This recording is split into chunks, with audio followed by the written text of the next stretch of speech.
The Hellcat is easily one of the most recognizable cars of all time,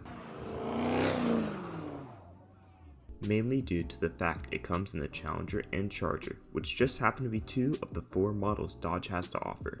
Nevertheless, it's iconic. In fact, when it first came out, it was one of the most sought after muscle cars Dodge has ever produced.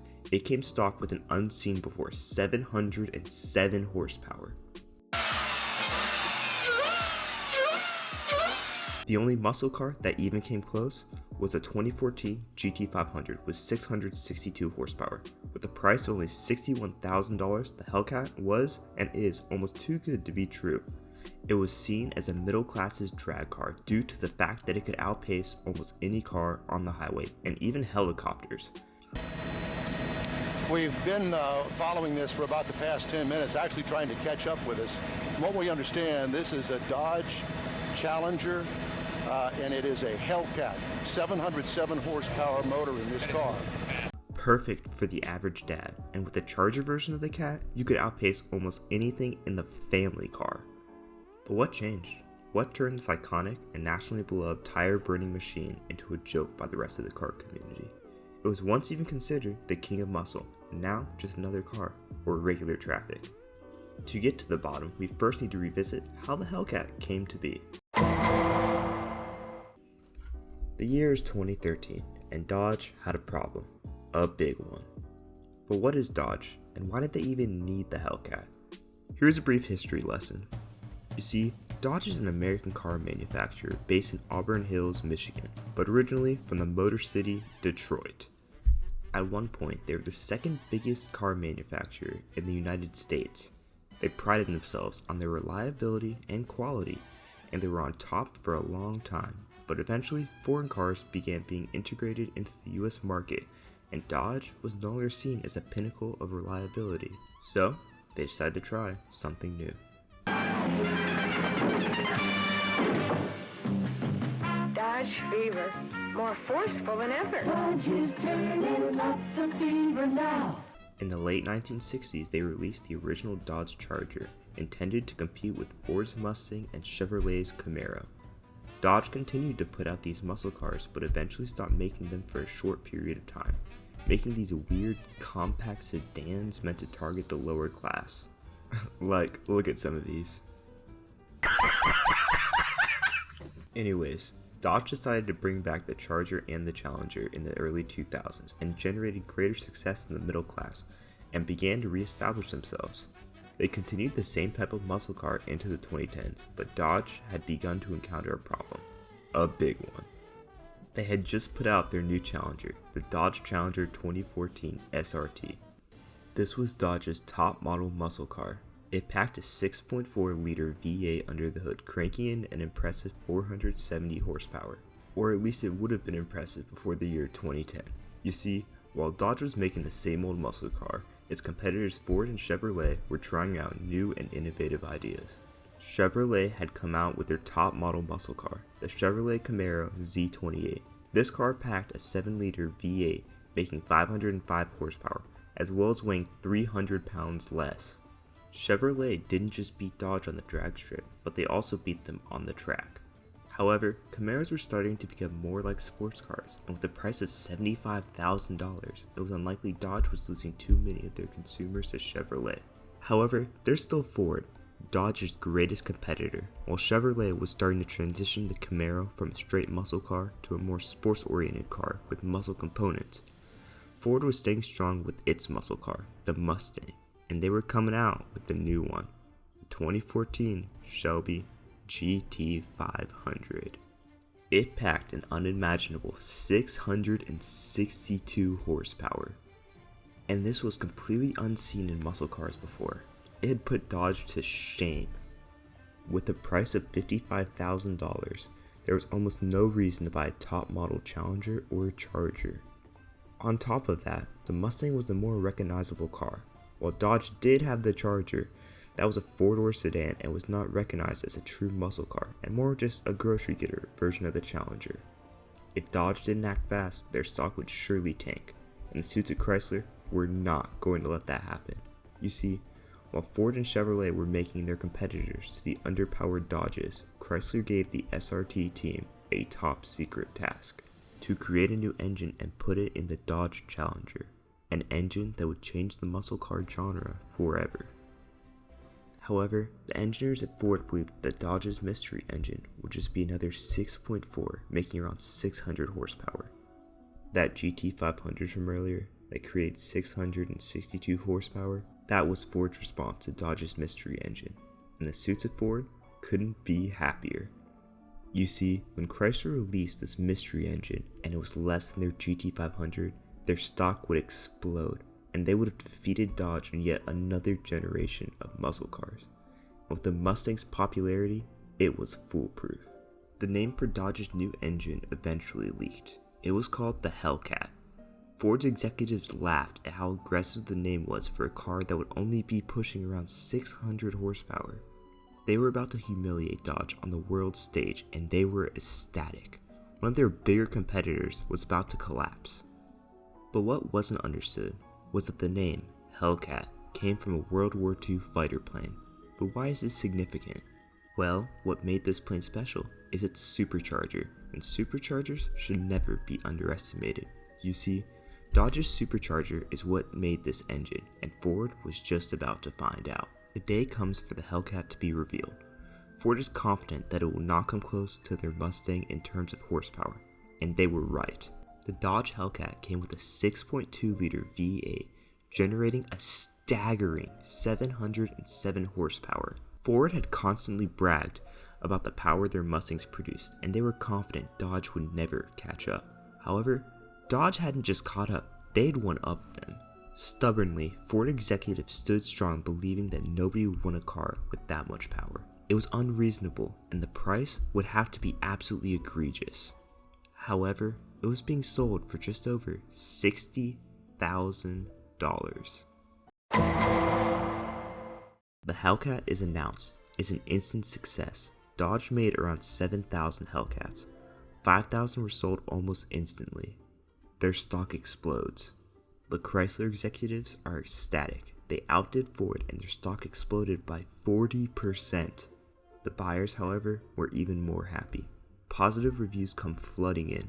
Car and Driver stated that the Challenger is a nuclear-powered dinosaur, and that only around 10 cars in total, all cars in the United States, even have more power than the Hellcat. Motor Trend called their first highway merge a magic moment.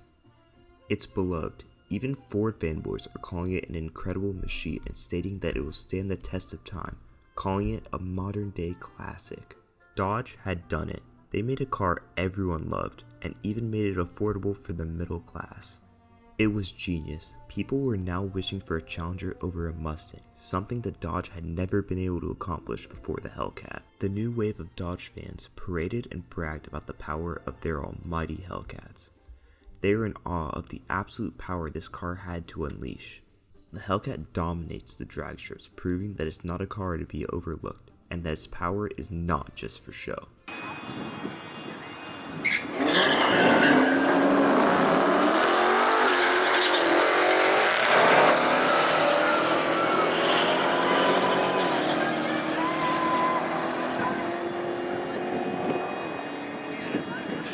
But possibly the best thing about the Hellcat is its power to price. It's fairly obtainable even for the regular Joe, allowing almost anyone to save up and purchase one. And if you're not patient enough to save up, just take out a 96-month loan and pay it off later. Some very responsible owners may choose this financial option.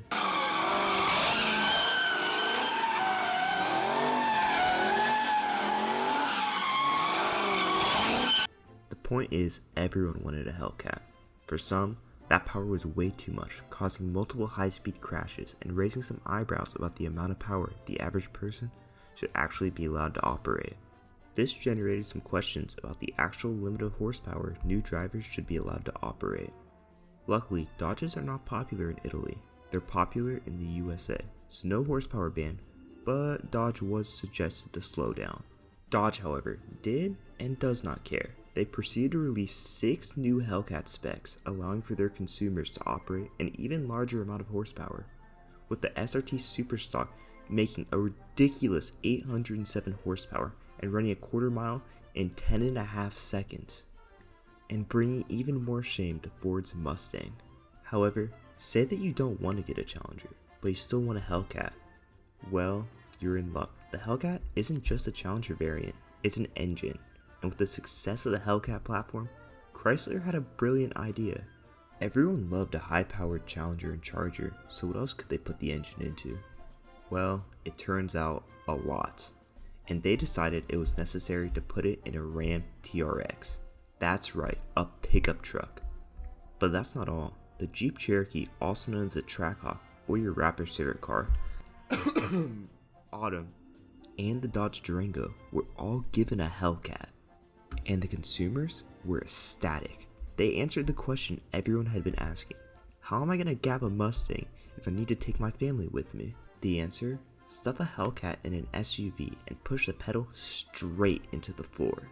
But what else could benefit from a Hellcat? Well, you wouldn't be the first one asking. The great people of the internet wondered the same exact thing, and it turns out a lot. Someone put a Hellcat in an M2 BMW, and another person swapped it into their 350Z. The most famous swap has to be the Hellcat Miata. I mean, look at this thing.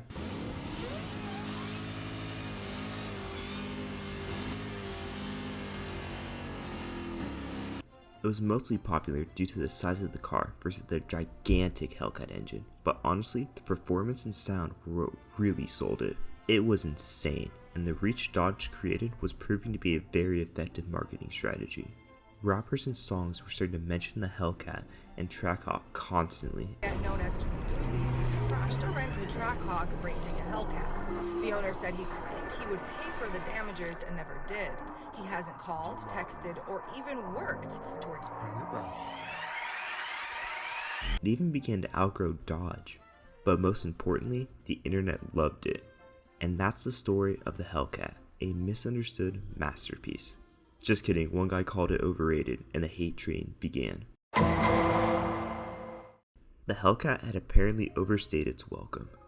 Users began bashing the once beloved car due to multiple reasons. A few of the main complaints is that it can't turn and is a boat, and that it's basic traffic. But the main factor contributing to the car's hate was a buildup of new enthusiasts, who loved the look of cars more than was actually under the hood. To them, the Hellcat was just another car on the road, due to an almost identical body style to every other version of the Challenger and Charger. This again is due to Dodge's vast array of 4 cars in total.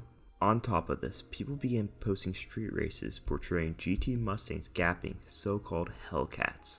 These Hellcats often happen to be the SXT version of the Challengers and Chargers, but you can't really blame them due to the fact they look almost identical to the Hellcats. This began the hate train for people to begin dogging on Hellcats. The most prominent platform for the hate is no other than TikTok. Who could have guessed it? TikTok enthusiasts began their crusade against Hellcats, claiming that almost any car could gap them. One of their favorite cars to bring up is the Honda Civic with a laptop, even a stock one. They believed you could take a stock Civic, plug in a laptop, and it's going to be out there gapping SpaceX rockets. Regardless of whether the Civic can do that or not, it's a topic for another video. But the disrespect was real. The Hellcat had begun its fall off, and it appears its once unanimous appeal had faded. And to be honest, can you really blame them? You see videos of stock cars gapping SXTs which look just like Hellcats. And if you've seen any takeover videos, it's not like some of the drivers should be given any respect either. People watch built cars with well over 1,000 horsepower all over the internet. The Hellcat just isn't as impressive as it once was. Dodge is also falling behind the curve. Other muscle cars are starting to abandon the original muscle formula and focus more on a car's ability to corner effectively. And the Hellcat? Lacking these features, it's been looked down upon even more. You can't really blame them either.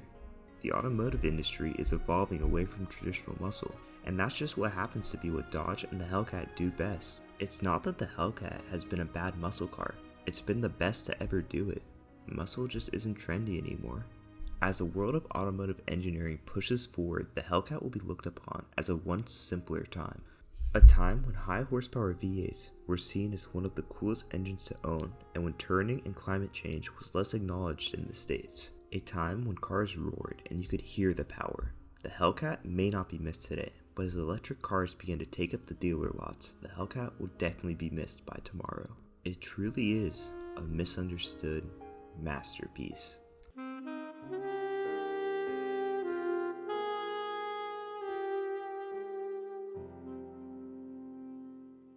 Hey, thanks for watching my first video ever. I'm trying to turn this channel into something. If you want to come along for the ride, feel free to subscribe and check out some of my other socials. But on a real note, just let me know how I did and what I can improve on in the comments. And thank you for watching.